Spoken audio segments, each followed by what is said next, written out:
Paz do Senhor Jesus a todos os irmãos. Amém. Tome teu assento, por favor, queridos. Graças a Deus. Glória a Deus. Eu quero convidar os irmãos a uma leitura bíblica no Evangelho do Senhor Jesus, segundo escreveu Mateus, no capítulo número 12. Os irmãos que têm a Bíblia Sagrada,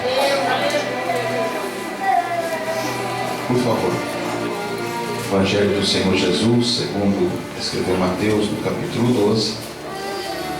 Enquanto os irmãos procuram o texto, eu quero agradecer ao Senhor Deus por mais um dia estarmos juntos cultuando o nome do Senhor. Que Deus seja glorificado por tudo que Ele está fazendo aqui em nosso meio e em favor de nossas vidas. Quero agradecer a Deus desde já pela vida do pastor Juarez Bonari, sua esposa, irmã Marta. Nós postamos uma foto hoje almoçando, pastor. E como hoje é dia das mães,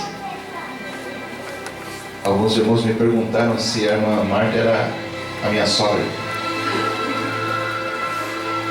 Perguntaram se a irmã Marta era a mãe da Sara. Aí eu disse não, mas nos recebeu com carinho de mãe. Mas eles não têm idade para ser nossos pais, mas nós ficamos felizes pelo carinho que fomos recebidos. Deus abençoe. Uma benção ao Adilson, sua esposa irmã Lohane. Deus abençoe. Foi um prazer almoçar com o senhor. Fiquei inspirado, viu?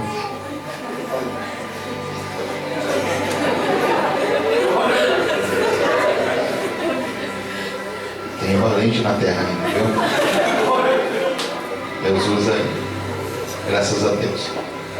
A Laura, Deus abençoe. Eu quero agradecer a Deus pela vida da mocidade Raio de Luz e também as irmãs do Círculo de Oração Monte Sião. Deus abençoe por este privilégio de fazer parte da história de vocês, participando nessa festividade como orador da palavra. Eu quero agradecer a Deus pela vida do vereador Noel. Deus te abençoe. E a todos os irmãos que estão aqui, muito obrigado por nós estarmos juntos cultuando o nome do Senhor. Quero louvar a Deus pela vida da minha esposa, esta serva de Deus que tem me ajudado nas orações. Ela conseguiu uma flor. Ela pediu em oração antes de dormir. Senhor, todas ganharam flor, Senhor. Prepara uma para mim. Olha aí a resposta. Tá? Ela conquistou a flor. Que Deus abençoe. E eu quero louvar a Deus, irmãos, pela vida do meu filho. Hoje ele está pregando lá no Ouro Preto, que é pastor Marcos, é isso? Marcos Silva. Deus abençoe.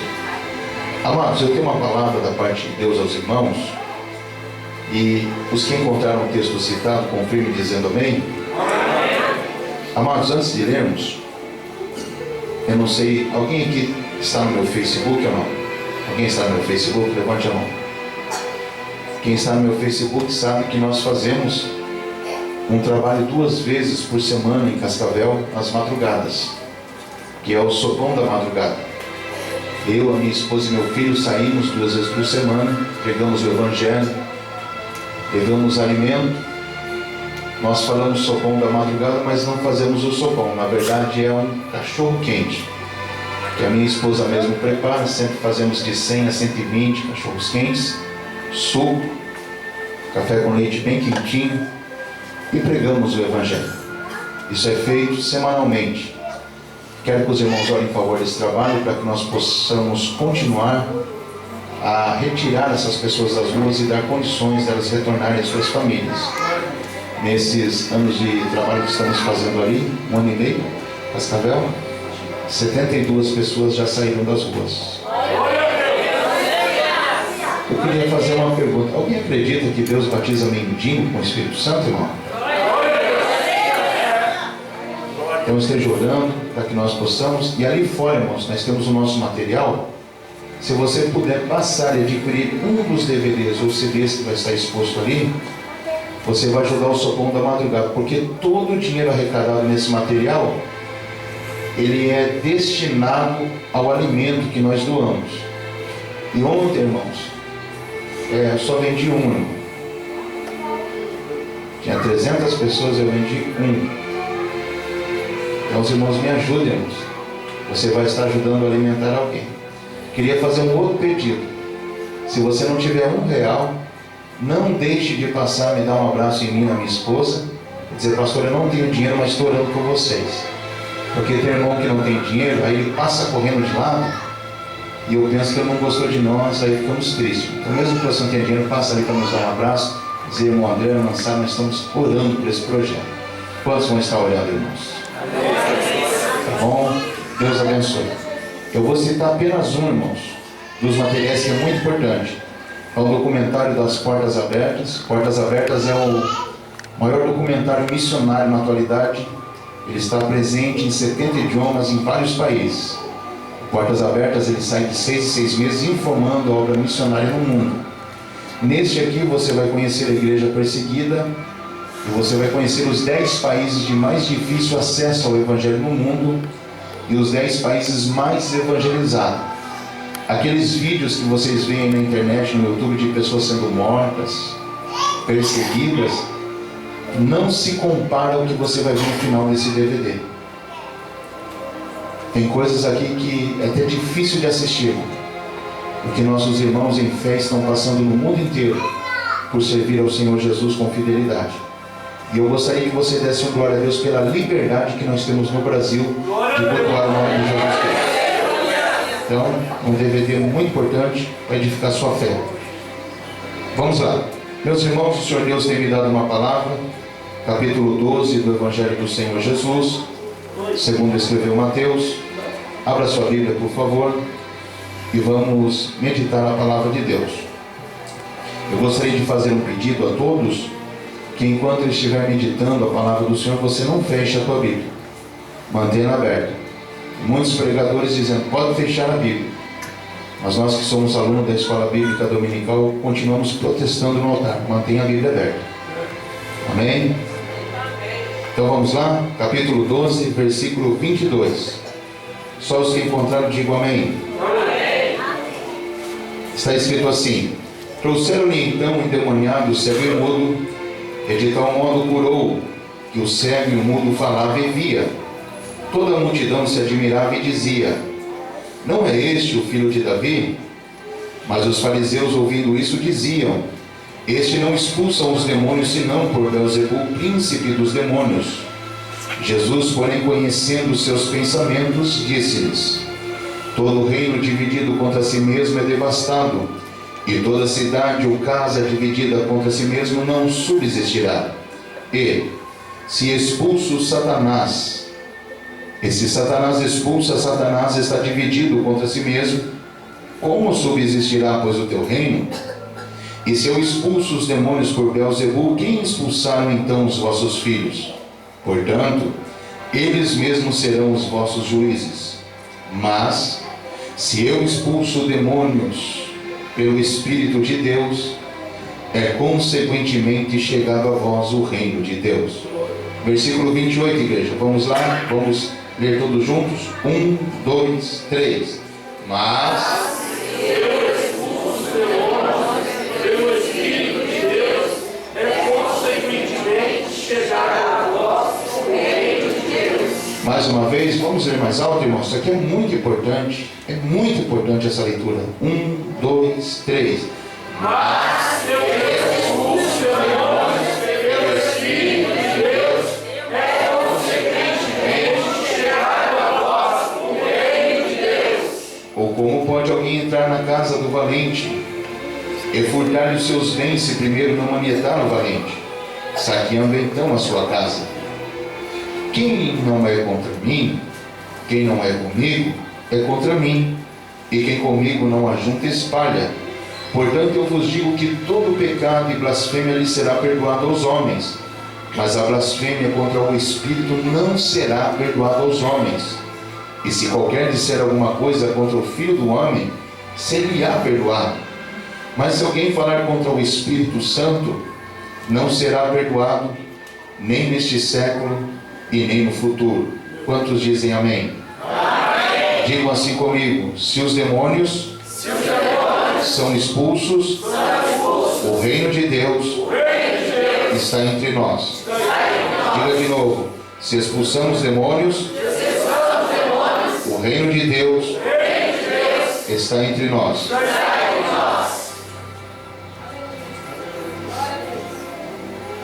Era um momento, irmãos, que estava dividindo a história. A manifestação do Filho de Deus, Jesus Cristo, ele estava dividindo a história. Porque ao longo dos anos, os homens sofreram prejuízos e não entenderam a batalha que lutaram. Seus olhos estavam vendados pela dureza dos corações. Mas quando o Filho de Deus se manifesta, o Senhor, ele tira a faixa que estava nos olhos do povo e abre e descortina o mundo espiritual para aqueles que o seguiam. Quando Jesus, ele está realizando as suas obras espirituais, os homens não tinham discernimento e não compreendiam as coisas espirituais. Então Jesus Cristo vem e tira-nos aquilo que estava encoberto e deixa claro aos nossos olhos, mostrando uma verdadeira batalha espiritual que nós estávamos vivenciando e não a conhecíamos. Preste muita atenção, irmãos. Muitas pessoas estão vivendo batalhas espirituais, mas não compreendem a grandeza daquilo que está lutando. Então eu gostaria que, com muita atenção, irmãos, você conhecesse nesta noite algumas coisas espirituais que estão à nossa volta. Com a ajuda do Espírito Santo, os nossos corações se abrirão para a palavra de Deus e a nossa fé será edificada. Você precisa compreender a tua batalha espiritual.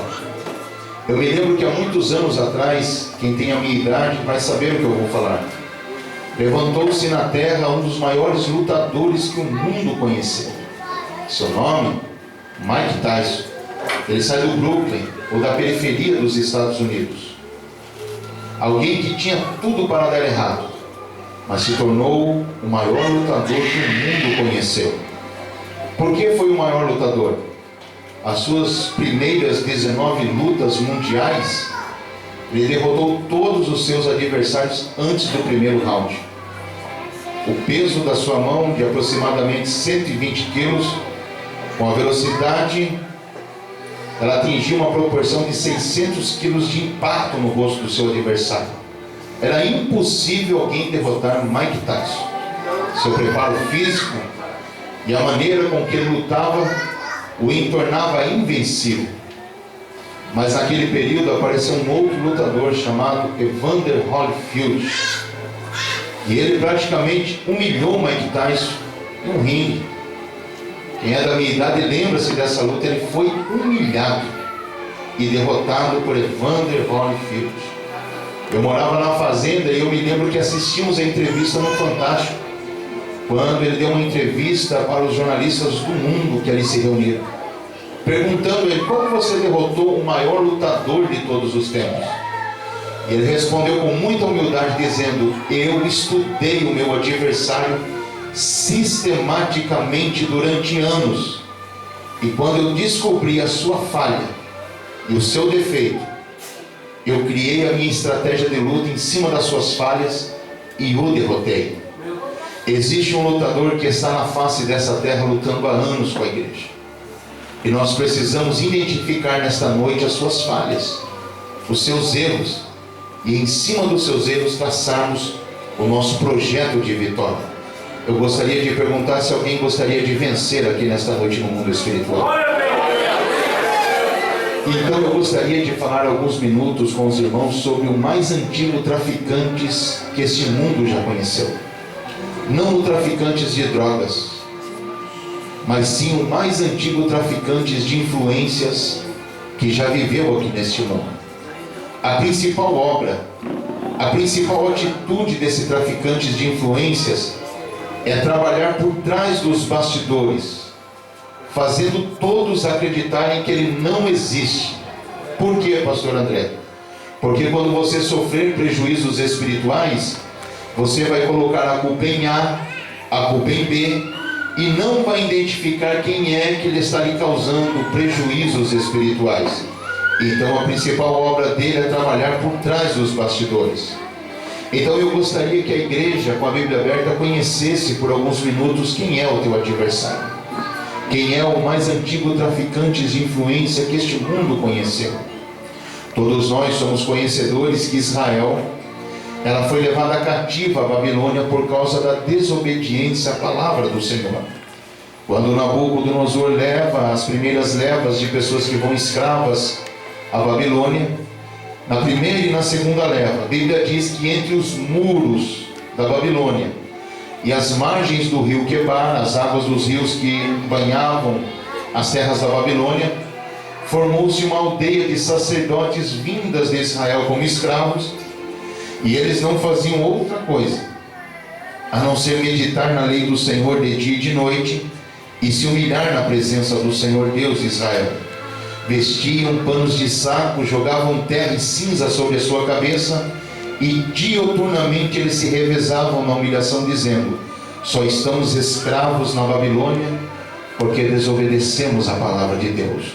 Quando eles estão humilhados e prostrados diante do Senhor, a Bíblia diz que Deus escolhe um jovem entre eles e o dá capacidade ao seu tempo de ver coisas que os outros homens daquele período não veriam jamais, mas Deus o escolheu.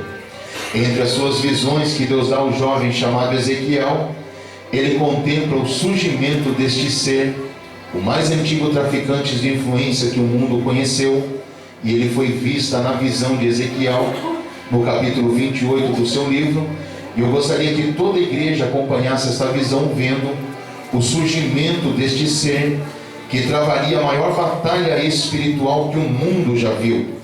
Eu sei que há rumores, pelo que está acontecendo no Oriente do mundo, há rumores de uma terceira guerra mundial. Nada se compara, irmãos, a primeira, segunda ou talvez a terceira, com a verdadeira guerra que está acontecendo desde o mundo antigo, mas no Espírito. Então eu gostaria que vocês lessem comigo Ezequiel capítulo 28, a partir do versículo de número 12, e contemplasse a visão que Deus deu ao profeta Ezequiel, quando seus olhos foram abertos espiritualmente, e ele contemplou o surgimento deste ser. No capítulo 28, versículo 12, a parte B do versículo está escrito assim: assim diz o Senhor Jeová, tu és o aferidor da medida, cheio de sabedoria e perfeito em formosuras. Estavas no Éden, jardim de Deus, e toda pedra preciosa era a tua cobertura: o sardônio, o topázio, o diamante, a turquesa, o ônix, o jaspe, a safira, o carbúnculo, a esmeralda, o ouro. E as obras dos teus tambores e dos teus pímparos estavam em ti, no dia em que foste criado. Versículo 14, igreja: tu eras o querubim ungido para proteger, e te estabeleci no monte santo de Deus estavas, e no meio de pedras afogueadas andavas. Perfeito era nos teus caminhos desde o dia em que foste criado, até que se achou iniquidade em ti. Mantenha a Bíblia aberta e olhe para mim e veja a visão que Deus está dando ao jovem Ezequiel. Ele vê um ser sendo criado no jardim de Deus, o Éden, que estava aqui neste mundo. E quando este ser ele é criado em meio a todas as pedras afogueadas, mostrando a grandeza da criação desse ser. Mas a Bíblia diz, irmãos, no final do versículo 13, que no dia em que ele foste criado, todas as obras de tambores e de pímparos nele foram preparados. Olhe para mim. Eu sei que muitos teólogos usam este versículo para dizer que este ser foi o maestro do coral angelical, mas eu não tenho base bíblica para afirmar se isso é verdade ou não. Mas eu posso dizer, dentro dessa visão, que todos os instrumentos de som deste mundo foram criados a partir deste ser. Mas o versículo de número 14, ele traz uma revelação muito importante, igreja, porque ele diz assim: tu eras o querubim ungido. Diga comigo, ungido. Todos nós que frequentamos a escola bíblica dominical, que para mim, na minha humilde opinião, é o melhor curso teológico que nós temos hoje na face da terra, que é a escola bíblica da Assembleia de Deus, todos nós já aprendemos algumas coisas sobre angelologia, que é a doutrina dos anjos criados por Deus, que trabalham em favor daqueles que hão de herdar a salvação em Cristo Jesus. Paulo, escrevendo aos Coríntios, capítulo 5, diz que a igreja há de julgar as obras dos anjos naquele dia. Mas aprendendo sobre os anjos, nós aprendemos que existem 4 classes de anjos criados por Deus que trabalham pela igreja, a saber, anjos, arcanjos, serafins e querubins. Dentre as 4 classes angelicais criadas por Deus, a maior classe de anjos são os querubins, dada a proximidade que eles têm do trono de Deus. E isto foi representado na visão que Moisés tem do verdadeiro tabernáculo que Deus mostrou a ele sobre o monte. O escritor aos Hebreus fala que quando ele vê a tampa do propiciatório, os querubins são colocados para proteger a santidade e a presença de Deus representada na arca. Então nós entendemos que perante o Senhor a maior classe de anjos são os querubins. Mas entre os querubins havia um que se destacava dos demais, porque o texto diz que ele era o querubim ungido do Senhor. Ele tinha uma unção que o fazia se destacar e ser superior aos demais anjos criados por Deus. A Bíblia diz que ele foi perfeito nos seus caminhos até que se achou iniquidade nele. Redobre a sua atenção, porque aqui está o principal erro de nós oradores quando subimos no púlpito da casa do Senhor, para afirmar que o primeiro pecado que cometeu foi nós, os humanos, ou Adão, o nosso patriarca. E isso é um engano, porque o homem não foi o primeiro a pecar, mas sim este ser. E isto também foi contemplado em visão por um outro jovem que foi escolhido por Deus, seu nome Isaías. E Isaías passa por 2 níveis de vida espiritual na presença de Deus, até ter a visão plena do pecado que este ser cometeu. O primeiro nível de vida espiritual de Isaías está no capítulo 6 do seu livro, quando ele entra dentro do templo e ele contempla o Cristo glorificado no trono. Preste muita atenção no que eu vou pregar aqui, irmãos. Isaías não viu a Deus, porque a Bíblia diz que ninguém pode ver a Deus em carne e permanecer vivo sobre a face da terra. Então, pastor André, quem ele viu? Ele viu o Cristo. Pastor André está pregando heresia? Não. Quando você lê o Evangelho de João, no capítulo 12, todo o capítulo 12, a partir do versículo 36, é uma disputa entre essênios, fariseus e gregos, e eles estão discutindo sobre o tempo da manifestação do Filho de Deus aqui nessa terra. Mas no versículo 41, Jesus Cristo se levanta, interrompe o debate e diz: Isaías, quando viu a minha glória no trono, disso deu testemunho no seu livro. Então entendemos que Isaías viu o Cristo glorificado, torna-se o profeta messiânico e vai profetizar as profecias messiânicas do seu livro. Mas no segundo nível de vida espiritual, os seus olhos são abertos e ele contempla o pecado que este ser cometeu e que nós que estamos aqui nesta noite não podemos cometer diante do Senhor. E eu gostaria que a igreja lesse comigo Isaías capítulo 14, quando os olhos desse profeta são abertos e ele contempla o pecado que este ser, este anjo comete diante do Senhor.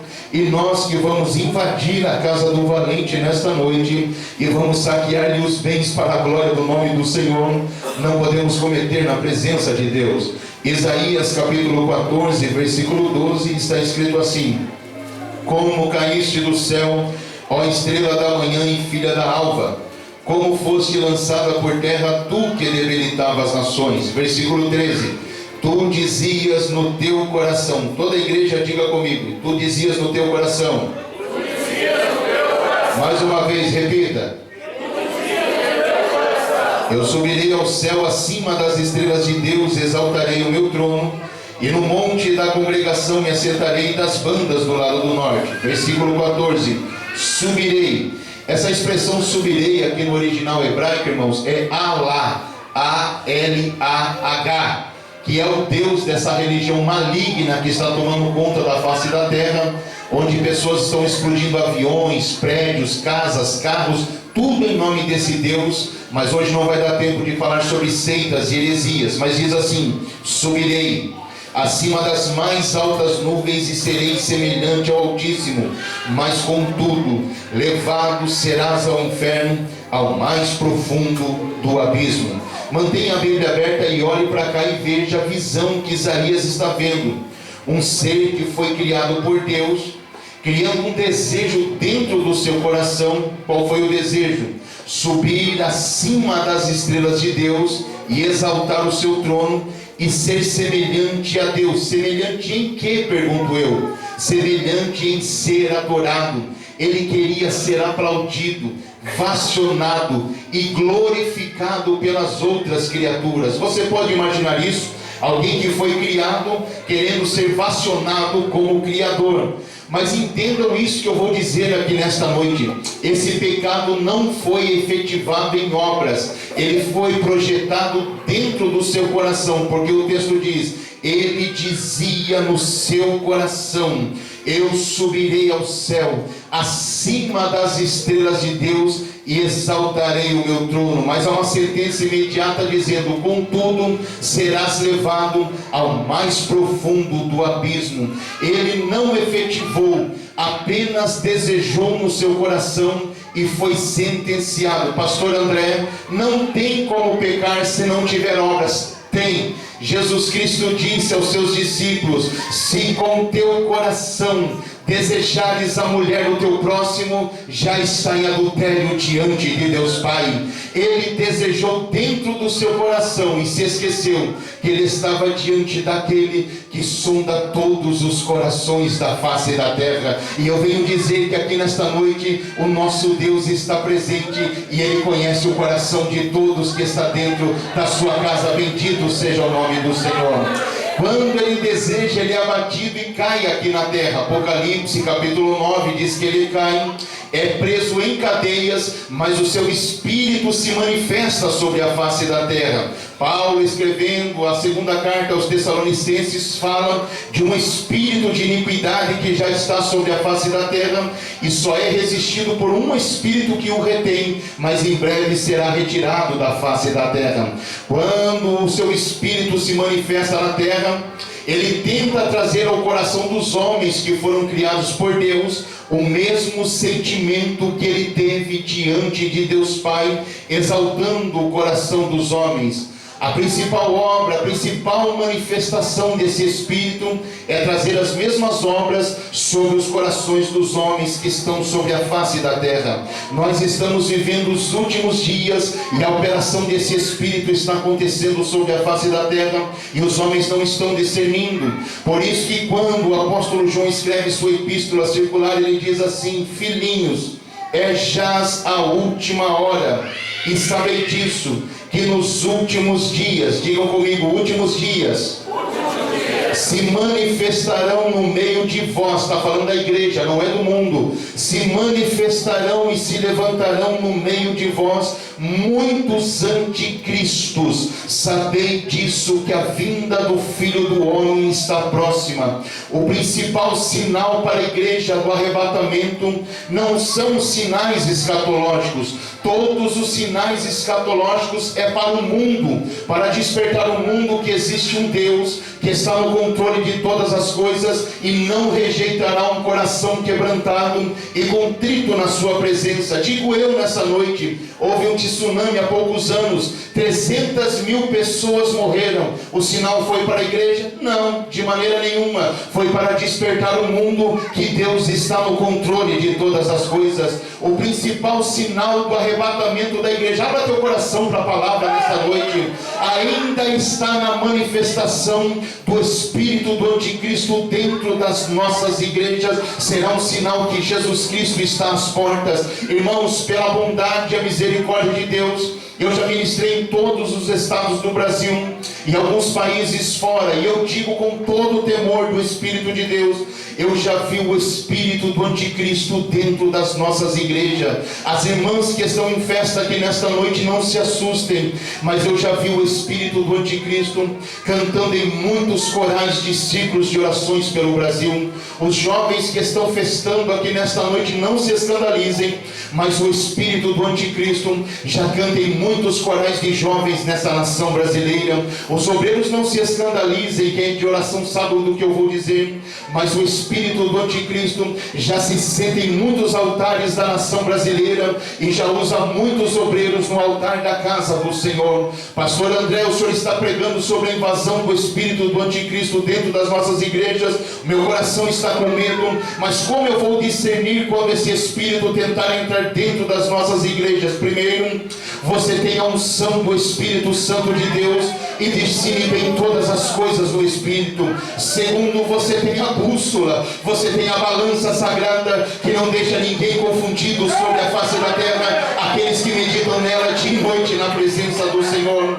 Mas como será isso, pastor André? Todas as vezes que você vê uma irmã do círculo de oração subir aqui nesse altar, ou todas as vezes que você vê um jovem da mocidade subir aqui nesse altar, ou um dos obreiros da casa de Deus fazerem uso no altar dessa tribuna sagrada que foi consagrada a Deus para uso da palavra, e essas pessoas no altar de Deus falarem publicamente aos que estão presentes em cima do altar: eu canto mais do que meu irmão, eu prego mais do que meu irmão, eu faço muito mais do que meu irmão. Vocês já podem começar a orar por essas pessoas, porque o que está na vida delas não é o Espírito Santo de Deus.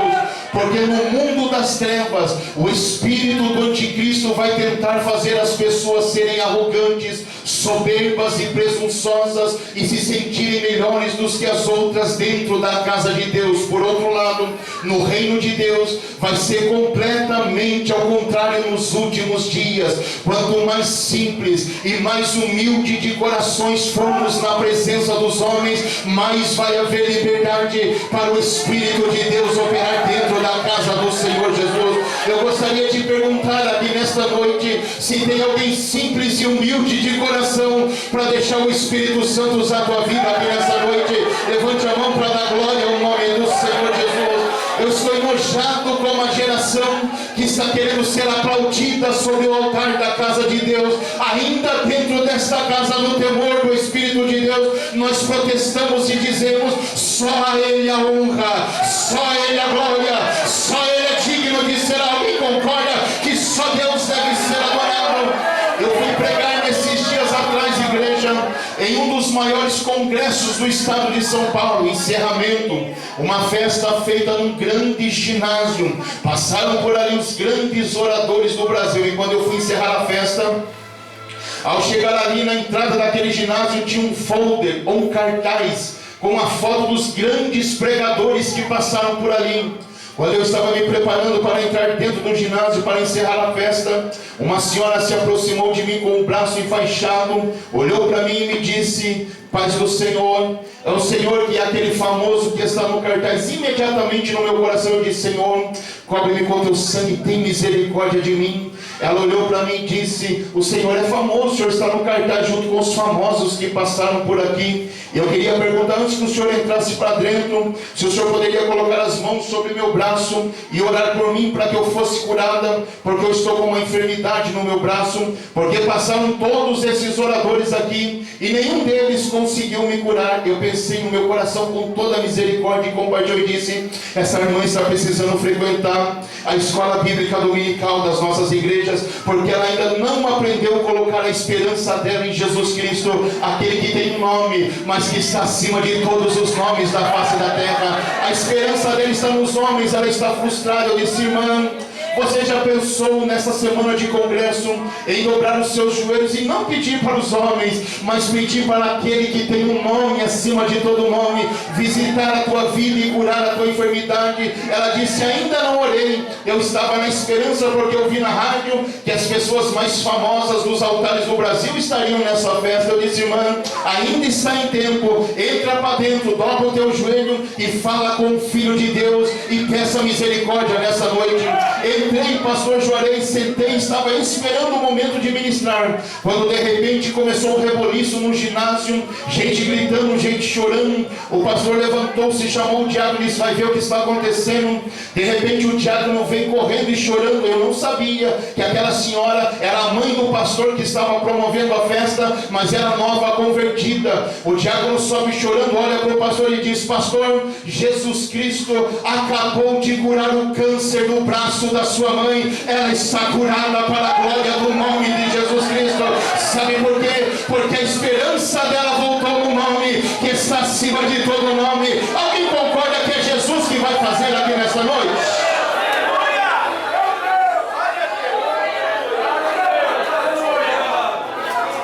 A queda deste ser também foi contemplada por um outro servo de Deus.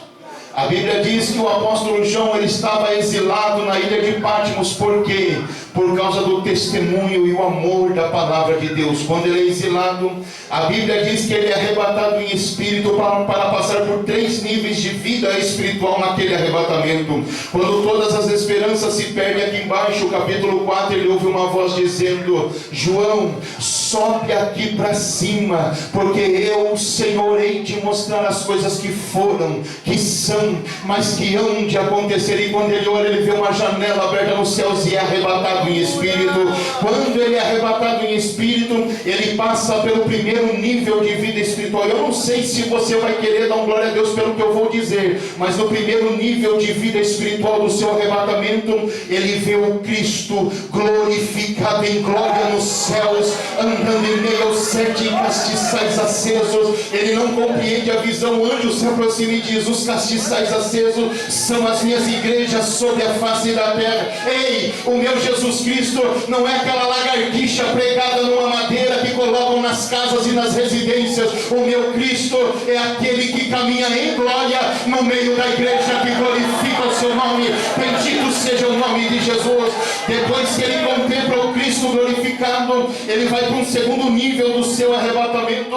E eu não sei se você vai querer glorificar, mas ele viu a igreja vitoriosa diante do trono de Deus Pai, glorificando e exaltando o nome do Senhor pela salvação alcançada. Bendito seja o nome do Senhor Jesus.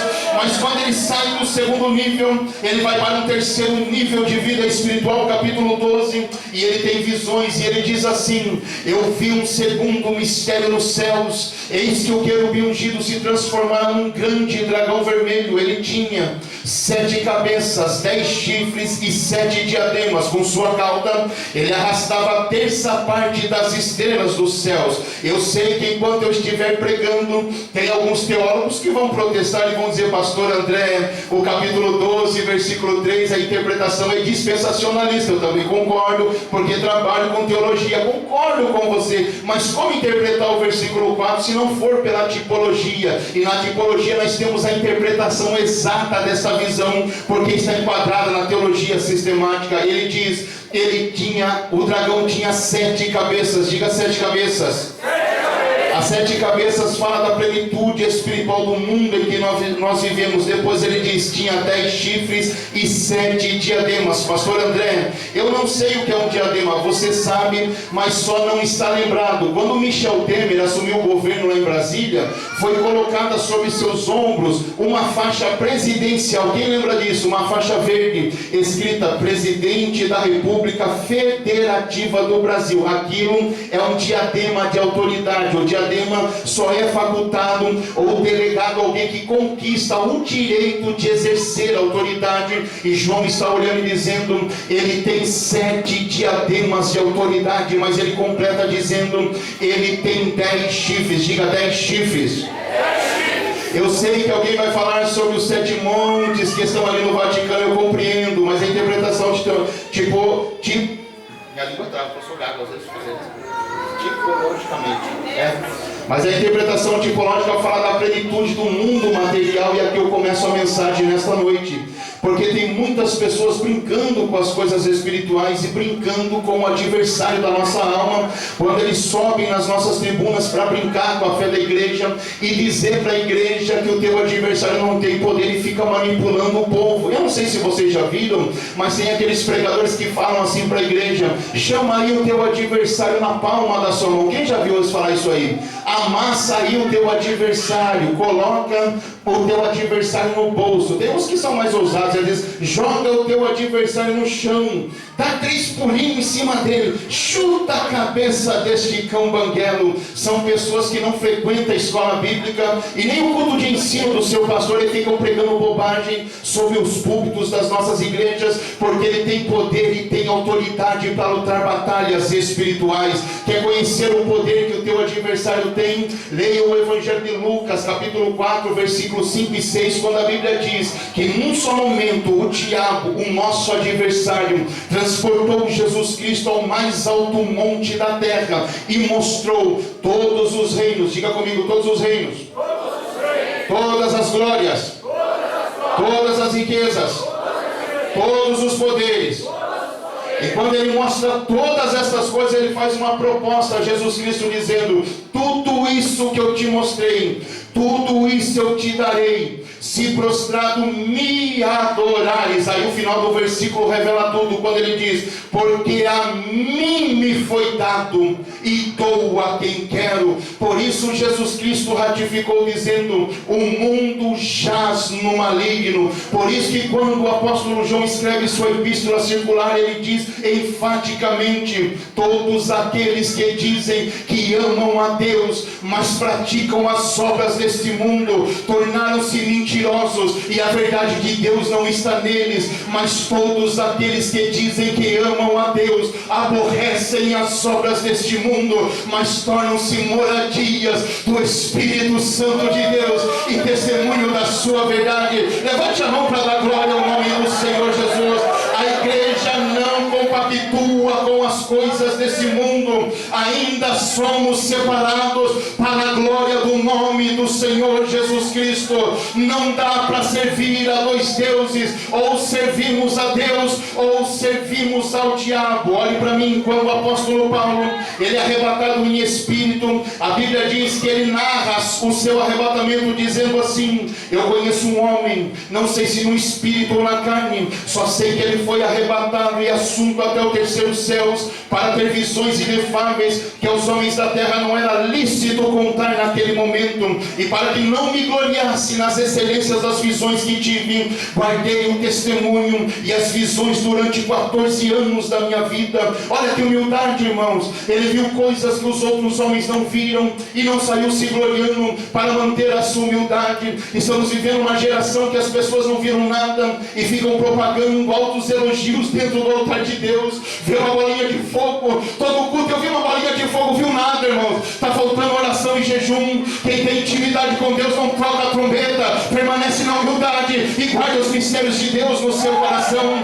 Mas depois de 14 anos ele amadureceu e ele vai escrever a sua carta mais poderosa que está na Bíblia Sagrada, carta de Paulo aos Efésios, capítulo 6, versículo 2. Ele diz: igreja, a tua luta não é contra carne nem sangue, mas contra principados e potestades em regiões celestes. Capítulo 4, versículo 27, ele diz: igreja, não deis lugar ao diabo. Eu vim dizer no encerramento desse congresso dessa noite: não é tempo de brincar com o diabo, não é tempo de negociar com ele dentro das nossas casas. Vamos tapar as brechas, vamos tapar as linhas de entrada do nosso adversário. Evangelho de João, capítulo 10, versículo 10, a parte B.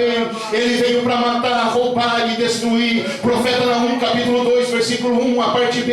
Eis aí o teu adversário. Diante de quem? Diante daqueles que têm vestes brancas e têm o testemunho da palavra sobre a face da terra. Não vai haver brincadeiras, não vai haver misericórdia do adversário para a tua vida.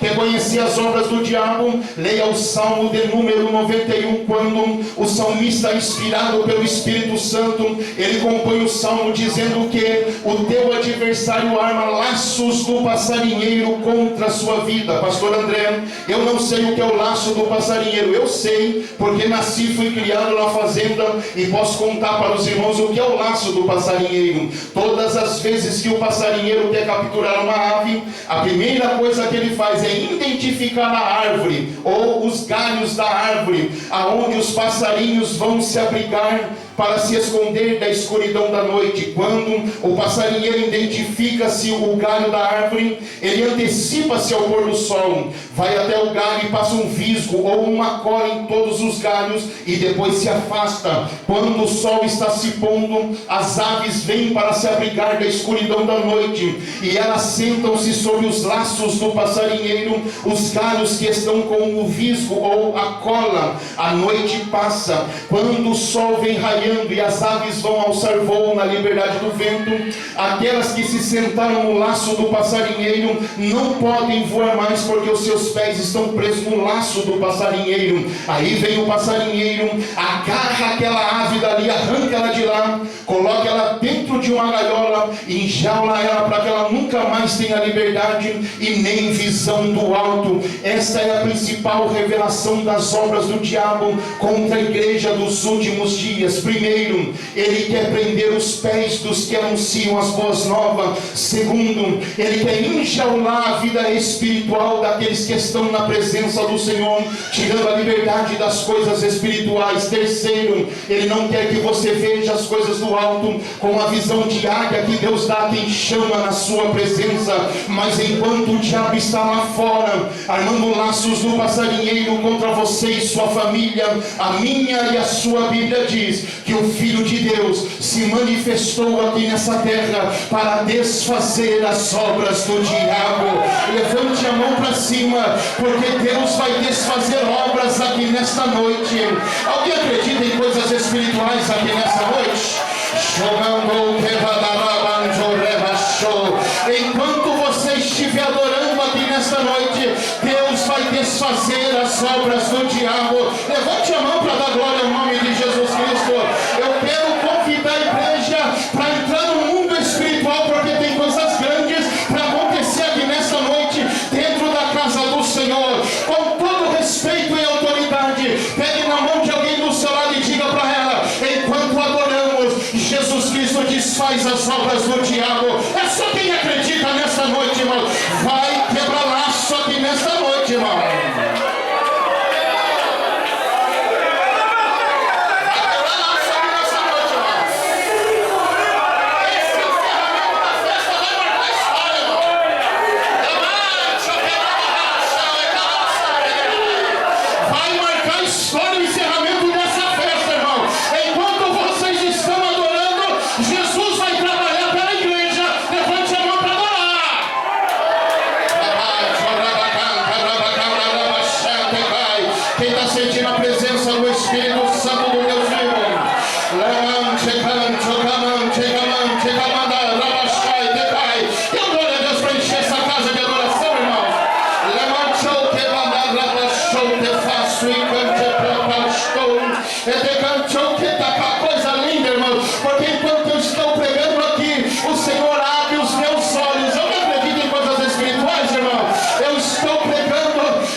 Ele usou lutar contra o próprio Deus. Pastor André está pregando heresia? Não. Apocalipse 12:7. Houve batalha nos céus. Olhe para mim. A Bíblia diz: Miguel e seus anjos lutaram, e o dragão e seus anjos lutaram. Irmãos, foi milhares e milhares de anjos lutando. Não foi essa briga que vocês vêem na esquina, que um bêbado briga com o outro, quando ele vai dar um chute, ele está tão embriagado que não aguenta acertar o adversário. Não é aquela briga das meninas no colégio que uma puxa o carincalão da outra. Eu estou falando de batalha angelical, irmãos. Milhares e milhares de anjos no céu se degladiando. Irmãos, foi batalha angelical, irmãos. Só para vocês terem ideia do que é o poder dessa batalha angelical, deixa eu mostrar para vocês o que é o poder de um anjo. A Bíblia diz que os sírios fizeram guerra contra Israel no livro dos reis. Os sírios venceram a guerra. Israel recuou. Os sírios cercaram a Israel. O cerco dura muitos meses. As pessoas vão passando fome e necessidade, e os filhos de Israel vão sendo humilhados diante do cerco dos sírios. Quando o cerco dura muitos meses e a humilhação está estampada no rosto dos homens, a Bíblia diz que de madrugada os homens de Israel se humilharam na presença do Senhor. E quando eles se humilharam na presença do Senhor, diz o texto que o Senhor se inclinou para os que se humilhavam na sua presença. Quando Deus se inclina para os que buscam a sua face, o texto diz que os céus de Israel se abriram naquela madrugada, e desceu sobre o céu da nação um anjo do Senhor. Quantos anjos? Quantos anjos? Eu não ouvi. Quantos anjos? Desceu um anjo sobre os céus de Israel, desembanhou sua espada naquela madrugada, passou no meio do arraial dos sírios, e a Bíblia diz: 185 mil homens morreram ao passar da espada do anjo do Senhor naquela madrugada. Bendito seja, deu glória a Deus só pelo poder que Deus tem. Agora imagine milhares e milhares de anjos batalhando nos céus, irmãos. Quando eles estão guerreando, Apocalipse 12:11 diz que alguém interrompe a batalha angelical, porque um anjo aparece nos céus gritando bem alto: a batalha foi vencida! Aleluia! Vai a guerra! A batalha foi vencida! Aleluia! E quando o anjo grita, ambos os lados abaixam a espada, levantam as vozes e perguntam: mas como a batalha foi vencida? O anjo mensageiro levanta a voz pela segunda vez e diz bem alto: a batalha foi vencida pelo poder da palavra de Deus e o poder do sangue do Cordeiro, derramado desde a fundação do mundo. Levante a mão para adorar o nome de Jesus, porque a vitória da igreja não está no carro que está na nossa garagem. O poder da igreja não está na roupa bonita que usamos. O poder da igreja está na palavra de Deus e o poder do sangue de Jesus. Diga glória a Deus pelo poder da palavra.